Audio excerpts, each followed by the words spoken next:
जय हिंद, वंदे मातरम। स्वागत है आप सभी का आपके अपने YouTube channel learn with JS17।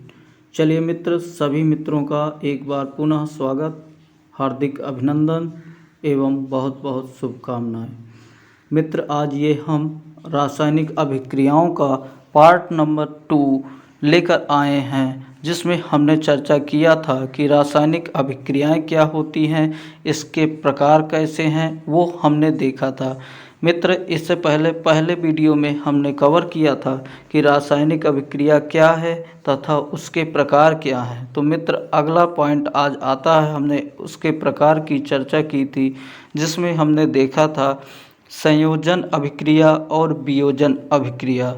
उसी में वियोजन अभिक्रिया के बारे में हम आपको बताए थे कि जब एक पदार्थ दो या दो से अधिक पदार्थों में टूट जाता है, विघटित हो जाता है, तो उसी को वियोजन कहते हैं।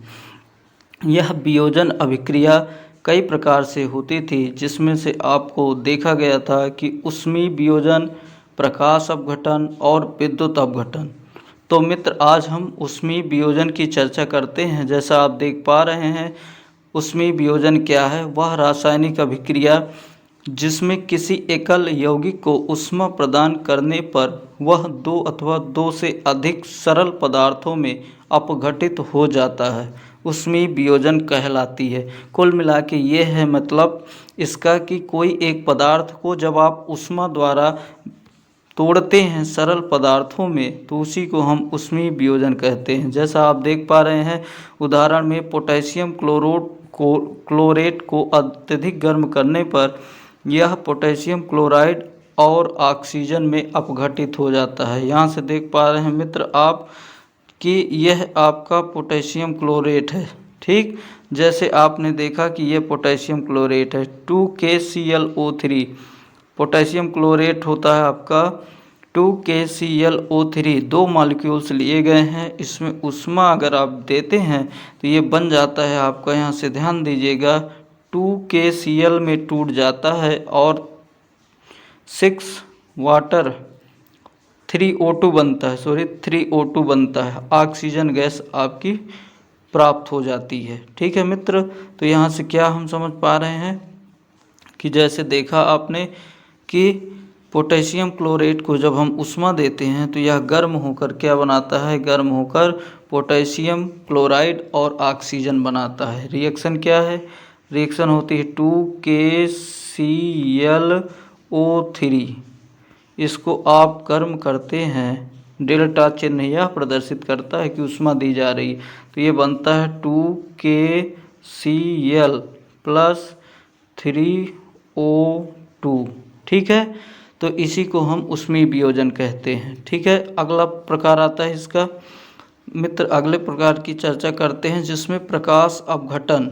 दूसरा, जब वियोजन अभिक्रिया सूर्य के प्रकाश के संपर्क में आने पर जब कोई यौगिक सरल पदार्थों में अपघटित हो जाता है तो उसे हम प्रकाश अपघटन कहते हैं। जैसे आप देख पा रहे हैं, एग्जाम्पल के तौर पर यहाँ से दिया गया है, जब सिल्वर क्लोराइड को तथा सिल्वर ब्रोमाइड दोनों यौगिकों को सूर्य के प्रकाश की उपस्थिति में अपघटित करते हैं, लाते हैं, तो ये अपघटित हो जाता है। सिल्वर क्लोराइड के दो मॉलिक्यूल्स लिए गए हैं 2AgCl। सूर्य का प्रकाश आता है तो 2Ag प्लस क्लोरीन बनता है। इसी प्रकार सिल्वर ब्रोमाइड भी टूट जाता है, चांदी और ब्रोमीन बनाता है। सूर्य का प्रकाश अगर आपको ऊपर तीर के न लिखा रहे तो यहाँ कभी कभी HNu भी लिखा रहता है, तो वह सूर्य का प्रकाश को प्रदर्शित करता है। फिर तीसरा पार्ट आता है इसका। मित्र, आशा करते हैं कि क्लास आपको समझ में आ रही होगी। आ रही है क्लास तो लाइक शेयर ज़रूर करिएगा, सब्सक्राइब करिएगा चैनल को। चलिए आगे हम चर्चा करते हैं। फिर तीसरा आता है विद्युत अपघटन। ठीक है, विद्युत अपघटन में क्या होता है? जब किसी जलीय विलयन में विद्युत धारा प्रवाहित करने पर उस विलयन के संघटक तत्व अपघटित हो जाते हैं तो यह अभिक्रिया विद्युत अपघटन कहलाती है। जैसे आप देख पा रहे हैं, जल में विद्युत धारा का प्रवाह करते हैं तो हाइड्रोजन और ऑक्सीजन अलग हो जाती है। इस प्रकार से अपघटन में आप देख रहे हैं कि कोई एक पदार्थ क्या होता है, कोई एक पदार्थ अपघटन क्रिया में कोई एक पदार्थ दो या दो से अधिक पदार्थों में टूट जाता है, दो या दो से अधिक। ठीक है, तो कुल मिला के आप ये देख रहे हैं कि जब तीर के पहले कोई एक पदार्थ हो और तीर के बाद आपका दो पदार्थ बन जाएं तो उसी को हम अपघटन कहते हैं।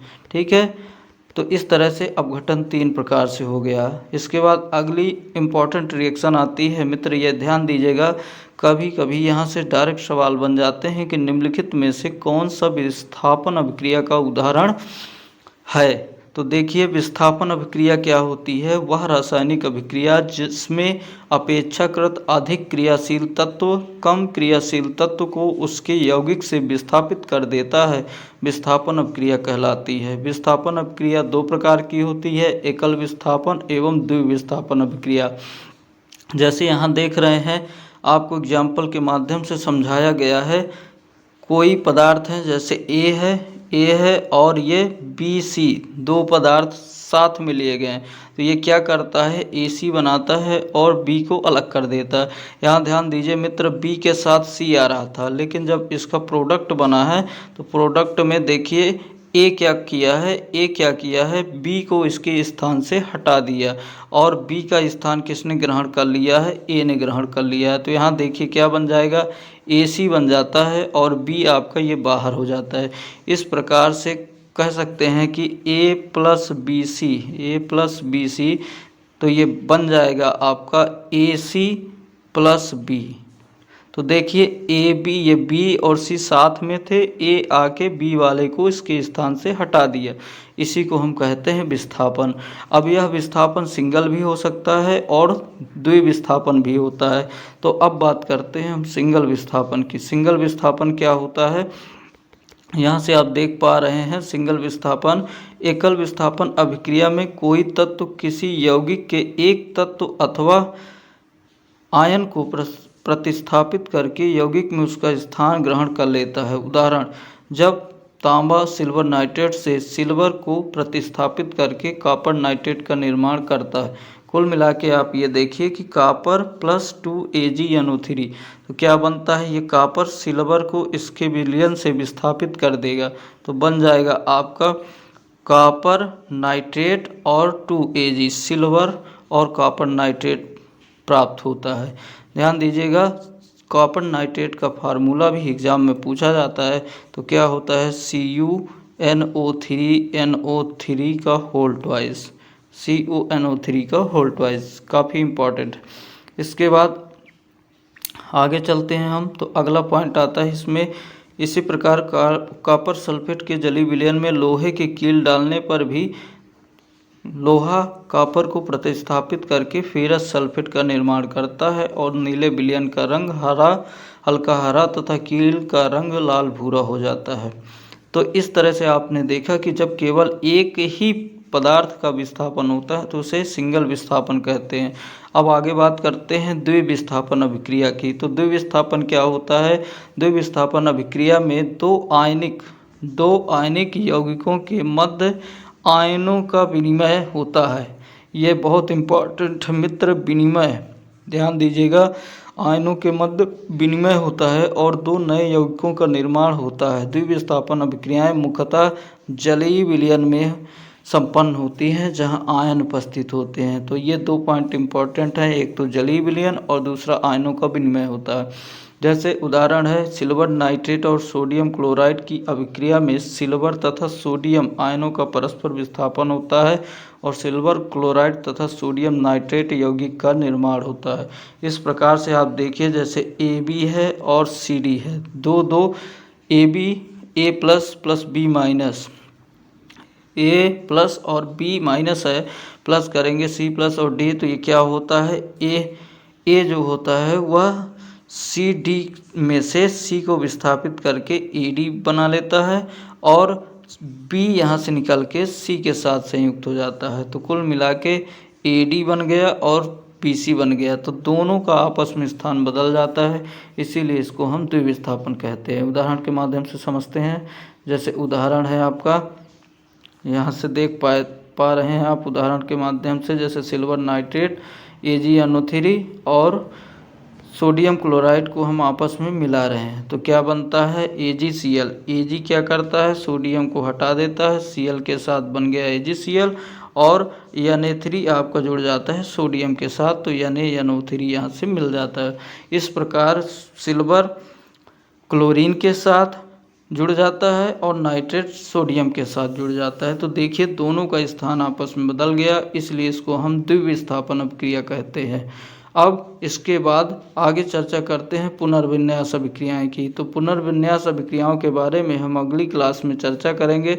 अभी तक केवल आपको विद्युत अपघटन या अपघटन प्रक्रिया कहें जिसको वियोजन अभिक्रिया कहते हैं और इसके बाद विस्थापन अभिक्रिया देखा। दोनों अभिक्रियाएं मित्र बहुत इंपॉर्टेंट है।